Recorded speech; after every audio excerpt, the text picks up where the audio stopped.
সমুদ্রপৃষ্ঠ থেকে পর্বতের চূড়ায় ১৩৭২ কিলোমিটার পায়ে হেঁটে ৮৪ দিনে পাড়ি দিয়েছেন ৩টি দেশের সীমানা। এই সম্পূর্ণ যাত্রায় তার সঙ্গে ছিল বাংলাদেশের পতাকা।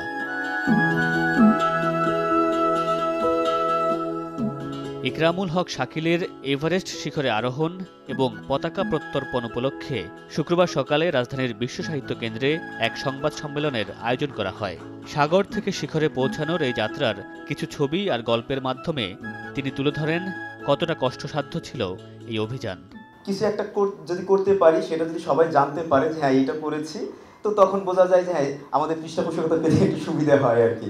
তবে এখানেই শেষ নয়, শাকিল স্বপ্ন দেখেন পৃথিবীর সমস্ত দুর্গম পথ পাড়ি দেওয়ার। আমার এই অভিযান দিয়ে শুরু, আমি এখন শেষ বলছি না, বা শুরু হলো মাত্র। এবং আমার ইচ্ছে হলো, আমি পর্বত আরোহণ নিয়েই যেহেতু কাজ করছি, এই পর্বত আরোহণ নিয়েই যেহেতু আমি একজন পর্বত আরোহী, যেহেতু আমি সেই পর্বত আরোহণ নিয়েই থাকতে চাই। আমার ইচ্ছে হলো পৃথিবীর দুর্গম থেকে দুর্গমতম যে পর্বত চূড়াগুলো আছে, সেইগুলো চূড়ায় বাংলাদেশের পতাকা তুলে ধরতে।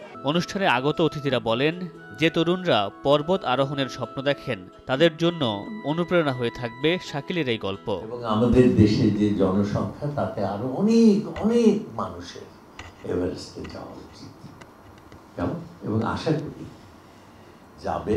এবং ইনাম ভাইরা এইটাতে যে উদ্যোগ শুরু করে দিয়ে গেলেন, এটা তো ইতিহাস, এটা চলতে থাকবে, এটা চলুক। এবং শাকিলকে আমি আরেকবার অভিনন্দিত করি যে তোমার তো আবার দুই দিক, সবাই তো উপরে ওঠে, ও আবার কেমন সমতলও হাঁটে, আবার নদীর মধ্যেও হাঁটে। সমস্ত কিছু সুন্দর হোক, বাংলাদেশ বড় হোক, কেমন?